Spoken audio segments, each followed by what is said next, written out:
Sweet corn cutlet करण्यासाठी लागणारे साहित्य: पोहे मी 1 वाटी मिक्सरला वाटून घेतलेले आहे.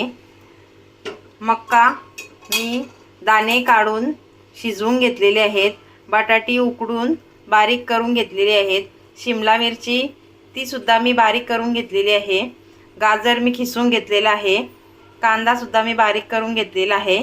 मिरची, अद्रक, लसूण हे पेस्ट करून घेणार आहे.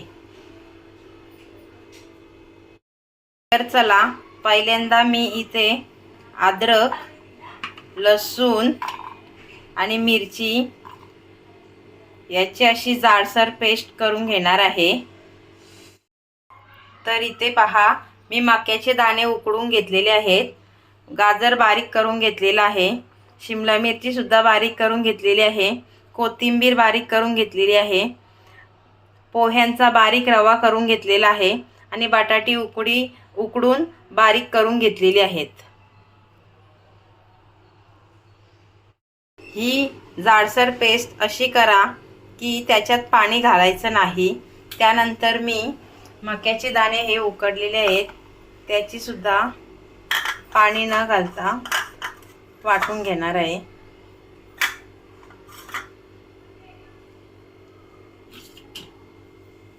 एक कप घेतलेले आहे मक्याचे दाणे.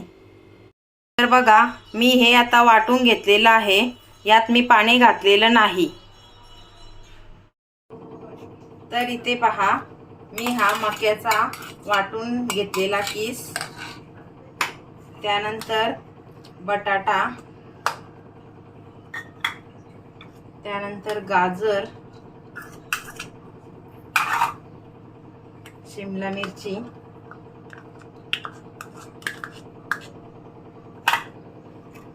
कांदा,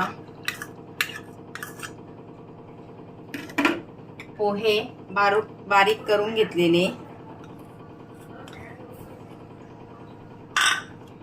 कोथिंबीर,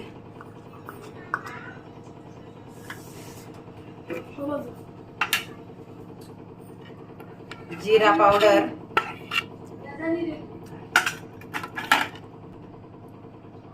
चाट मसाला,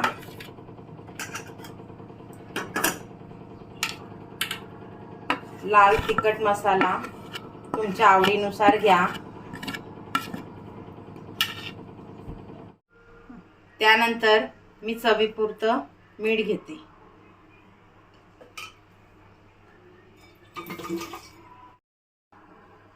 याचा आता मी घट्ट गोळा बनवून घेणार आहे.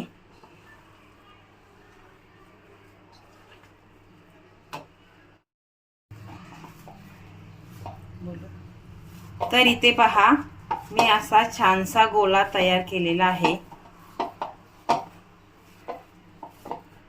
इथे मी आता लिंबूचा रस सुद्धा त्याच्यात घेतलेला आहे.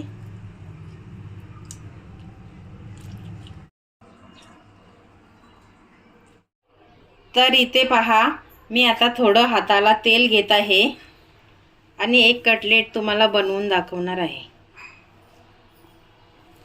छोटं मोठं तुम्हाला जसं आवडेल तसं, गोल, अंडाकृती, तुम्हाला जसं आवडेल तसं तुम्ही बनवू शकता.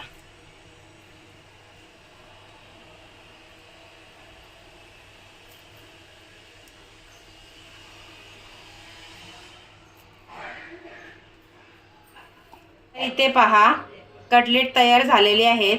त्यानंतर मी यात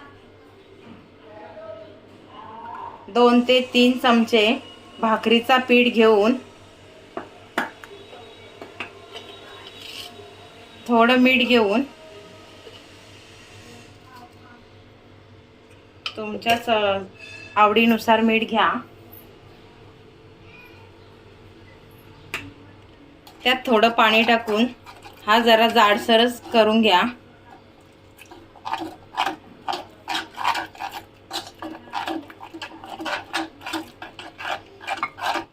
तर इथे पहा, असं जाडसर केलेला आहे भाकरीचा पीठ घेऊन.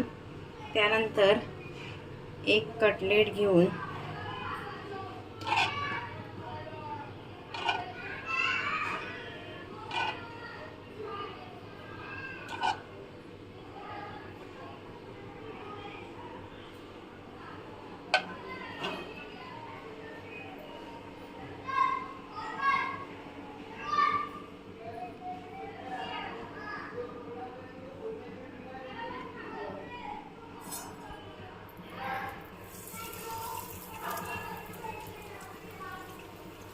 हा बारीक गॅस करून व्यवस्थित शिजवून घ्या। इथे पहा, मी हे कटलेट डीप फ्राय करून घेतलेले आहेत।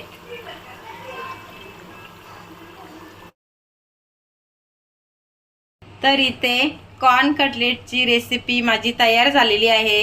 आवडल्यास नक्कीच शेअर, कमेंट, सबस्क्राईब आणि लाईक करायला विसरू नका। तर इथे पहा, कॉर्न कटलेटची रेसिपी तयार झालेली आहे। तुम्हाला आवडल्यास नक्की शेअर, सबस्क्राईब, कमेंट आणि लाईक करायला विसरू नका।